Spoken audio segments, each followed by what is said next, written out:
We think a lot about curriculums for our careers, right? But what if? What if there's a curriculum for a joyful life? I mean, a real guide, not just for success, but for finding genuine happiness and, a sense of refinement in everything we do. Well, turns out an ancient Indian text laid out exactly that, a list of 64 arts or kalas that were designed to be a complete guide to living artfully. Okay, so how are we going to break all this down? First, we have to get to the why, the core idea, the essence of bliss that ties all of this together.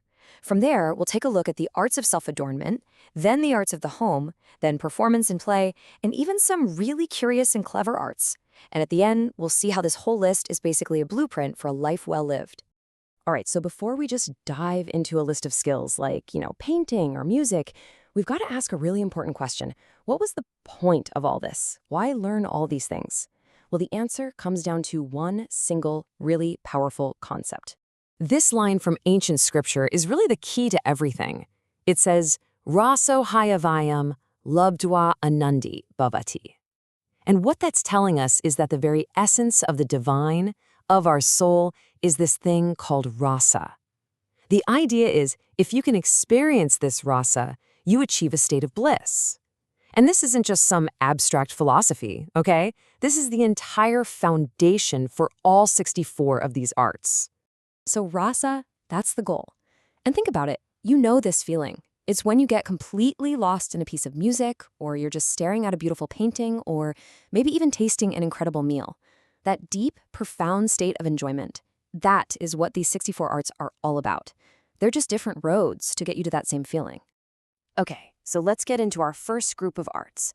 We'll see how this idea of rasa builds, and we're going to start with the ones that are all about turning yourself, your personal self, into a work of art. And this first category is it's fascinating to me, because it's not just about, looking good. It's about the creative process of adornment itself. It covers everything from what we'd call fine art, like painting, all the way to these really personal, intimate skills like applying perfume or decorating your own body. And check this out. This is what I find so interesting. When they talked about painting or alekhya, it was never just about technical skill. I mean, look at numbers 3 and 4 here. Expression of feeling and infusion of grace.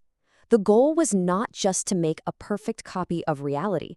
It was about capturing its emotional heart, its rasa. This just shows you how deep this whole philosophy went. I mean, imagine your daily routine becoming an art form. Creating a beautiful, intricate design for your forehead, or carefully choosing the perfect colors to dye your clothes, these weren't chores. They were seen as moments of creativity. They were meant to bring that aesthetic pleasure, that rasa, to you and to the people around you. Okay, so we've covered the personal canvas of the body. Now the curriculum kind of zooms out. The next set of arts is all about creating a living space that's beautiful, yes, but also functional and just serene. And look, this is way more than what we think of as interior design today. These skills were about mindfully, intentionally shaping your environment. It's about transforming a simple house into a real sanctuary of comfort and beauty. And this is where you can really see how art was just woven into the fabric of daily life. I mean, the floor wasn't just something you walked on. Nope. It was a canvas for devotion, covered in these gorgeous, temporary patterns made from colored rice and flowers. And just imagine making your bed by creating a carpet of fragrant blossoms. How amazing is that? This stuff is just incredible. You have to notice the fusion here of beauty and well-being. A floor inlaid with gems. It wasn't just for showing off. It was a practical way to keep the room cool in the summer. And the art of making a bed, it wasn't just about being tidy. It was about preparing a space that actually considered the season, the person's mood, and even their physical health. I mean, that is a level of mindfulness we could probably all learn a thing or two from. All right, let's shift gears now and talk about the arts that are meant to be shared. These are the skills that were all about social connection, entertainment, and that sense of playful creativity. And I just love the nuance here. I mean, even for something as simple as water play, the list makes this really sharp distinction. On one hand, you have udakavadya, a refined musical art form, literally playing music on water. And on the other, you've got udakahata, the simple, joyful sport of just splashing around. And the amazing thing is, both were considered arts worth mastering. The art of performance and the art of just play. Okay, now for some of the really fun ones. the more mysterious and intriguing skills on the list. These arts start to move into the realm of dexterity, cleverness, and even, well, what we might call magic. So these skills were really all about creating a sense of wonder and awe. You had Indrajala, which was basically the art of magic and illusion. Then there was Chitra Yoga, which involved all sorts of clever practices to astonish people. And Hastalagava, which is the art of sleight of hand, mastering quickness and dexterity. It just goes to show you, this curriculum valued wit and wonder every bit as much as it valued beauty. Okay, so we've looked at arts for yourself, arts for your home, arts for your social life. But what does it all mean when you put it all together? Because this is so much more than just a list of hobbies. Let's just take the art of cooking as one last example. The text doesn't just say, hey, learn to cook. No.